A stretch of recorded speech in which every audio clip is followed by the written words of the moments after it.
दोस्तों नमस्कार, जय हिंद जय भारत। नाम रमेश सिंह, ठगी पीड़ितों की आवाज़ संगठन का राष्ट्रीय अध्यक्ष, संगठन का संस्थापक आज फिर आप लोगों के बीच में उपस्थित हुआ हूं।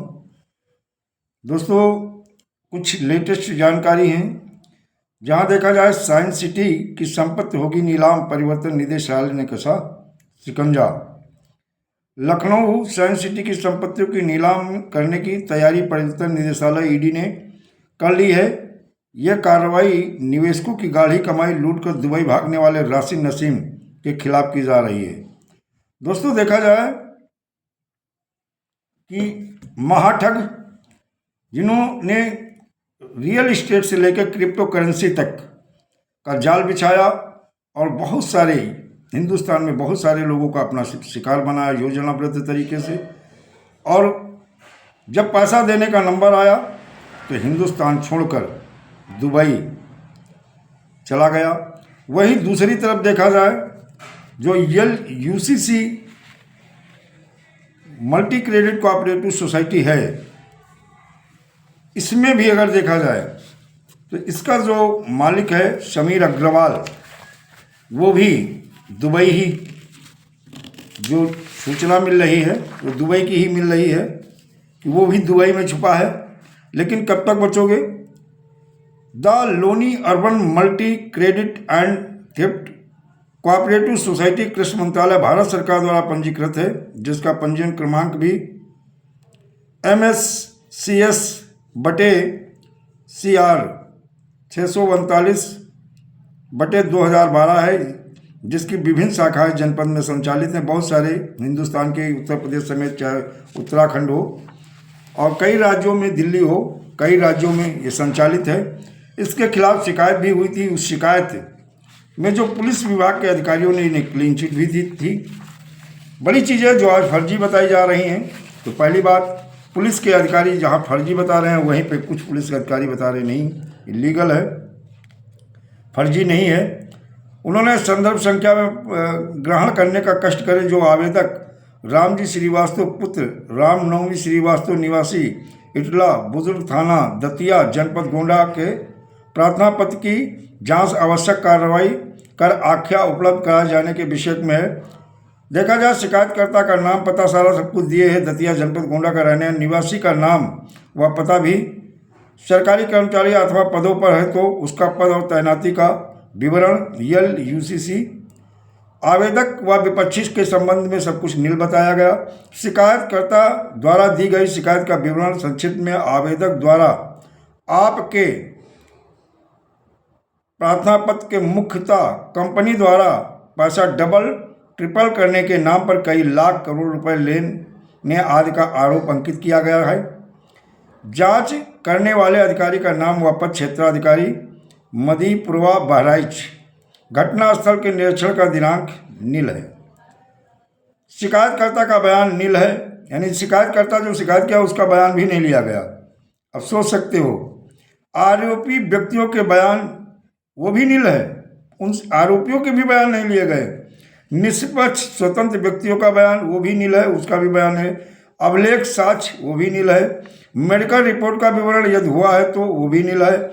जांच का सारांश निष्पक्ष आवेदक रामजी श्रीवास्तव उपरोक्त के पत्र के अंकित तथ्य आरोपों के संबंध के दौरान जांच के दौरान सर्किल मिहीपुरवा के थाना मोतीपुर मुर्तिहार सुजौली से प्रकरण के संबंध में जानकारी की गई तो पाया गया कि सर्किल मिहीपुरवा के अंतर्गत इस संबंध में कोई घटना घटित होने की सूचना प्राप्त ही नहीं हुई। बैठे बैठे सब कुछ लगा दिया गया कि कोई घटना ही नहीं घटी। फिर भी प्रकरण के संबंध में सतर्क दृष्टि रखी जा रही है। यदि भविष्य में ऐसा कोई प्रकरण प्रकाश में आता है तो नियमानुसार विधिक कार्रवाई की जाएगी। जांच से आवेदक द्वारा लगाए गए आरोप सिद्ध हो रहे हैं या नहीं, उन्होंने बताया नहीं। पुलिस अधिकारी द्वारा की गई कार्रवाई का विवरण नील है। अन्य कोई तथ्य सब नील है। और आख्या साधार अवलोकनाथ प्रेषित क्षेत्राधिकारी महीपुरवा बहराइच गोंडा बहराइच। बहुत सारी ऐसी है, हमारे पास बहुत सारे ऐसे कागज़ हैं जिनको लेकर के जो अधिकारी अलग अलग उनके बयान है। बहुत सारे लोग तो इस जिम्मेदारी से ही हटे, बैठे बैठे ऑफिस में ही सारी रिपोर्ट लगा दी। और चीज़ें जो शिकायत करता है उसके भी बयान नहीं लिए गए। और बहुत जगह पे देखा जाए कुछ अधिकारियों ने इसे क्लीन चिट दे दी। तो बहुत सारी चीज़ें सामने आ रही, तो ये तो क्लियर है, अलग अलग अधिकारियों के अलग अलग बयान हैं। वहीं आज ललितपुर से भी जो चीज़ें सामने आई उसको लेकर के एक पत्रकार महोदय किसी ने छापा कि वहाँ की जनता पब्लिक जो है बहुत खुश है वहाँ के पुलिस अधीक्षक के कार्यों से। भाई खुश कैसे मान लूँ? क्या निवेशकों का पैसा मिल गया तो वो खुश हैं? जिस दिन निवेशकों का पैसा मिल जाएगा तभी, जब तक निवेशकों का पैसा नहीं मिलता है तो कैसे जनता खुश रहेगी? ये केवल कुछ ऐसे चाटुकार होते हैं मीडिया वाले पत्रकार जो कि प्रशासन को खुश करने के लिए, पहले जैसे नहीं राजा महाराजा हुआ करते थे तो उनको खुश करने के लिए गाल बजाते थे, उनके आगे पीछे चमचागिरी करते थे, ऐसे ही लोग हैं।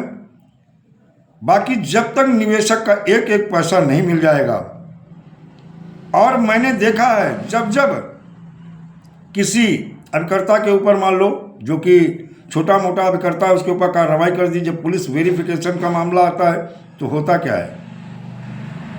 एक ही चीज़ तो होती है, जब अभिकर्ता है ही नहीं बाहर तो वेरिफिकेशन कौन कराएगा, आवेदन कौन कराएगा, भुगतान का दावा कौन कराएगा? बहुत सारी चीज़ें हैं। कुछ पॉजिटिव न्यूज भी रही।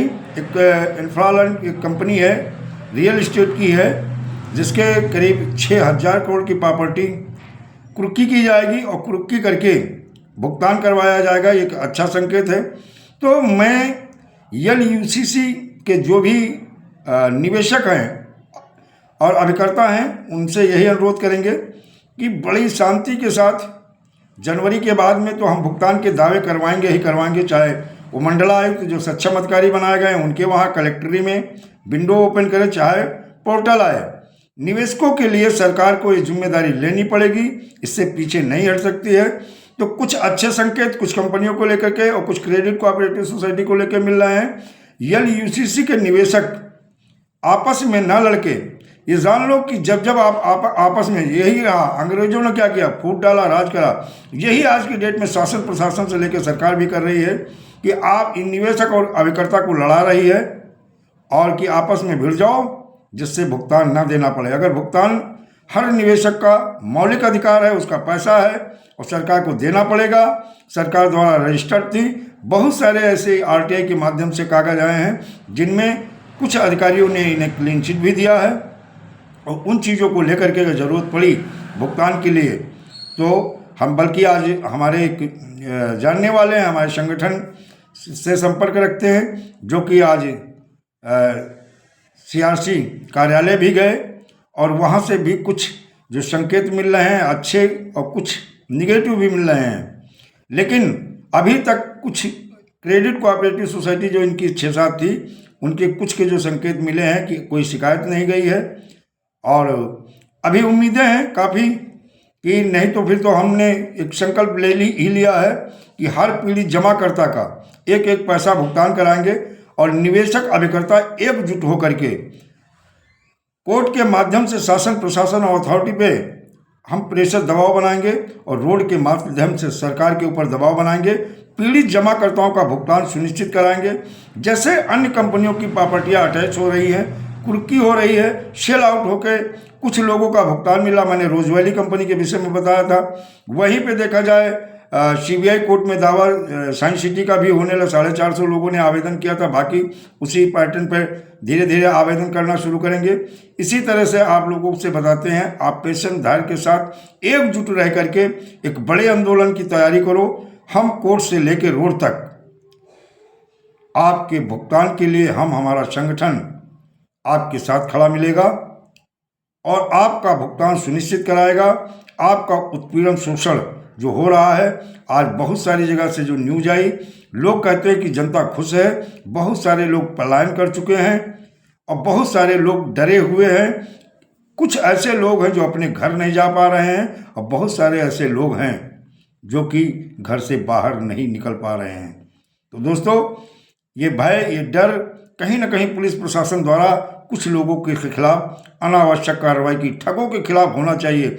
ठगों के साथ कोई नरमी नहीं होनी चाहिए, कोई रियायत नहीं होनी चाहिए। और ठगों को कैसे कैसे बच रहे हैं, कहाँ भाग रहे हैं, क्या पुलिस उन्हें पकड़ नहीं पा रही है?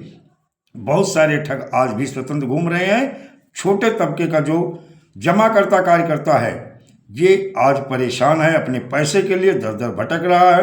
अपने एजेंट भी अपने निवेशकों के पैसे दिलाने के लिए दर दर भटक रहा है। और कहीं ना कहीं शासन प्रशासन उन बड़े ठगों तक हाथ क्यों नहीं डाल रही है? शंका होती है, डाउट होता है, कैसे पुलिस के नज़रों से बच के भाग सकते जो अभी तक आनंद के साथ घूम रहे थे। तो दोस्तों, आप बने रहिएगा। जैसे जैसे जो न्यूज़ मिलेगी हर स्तर पे आपके भुगतान के लिए हर संभव प्रयास करेंगे। दोस्तों, जय हिंद, जय भारत, वंदे मातरम।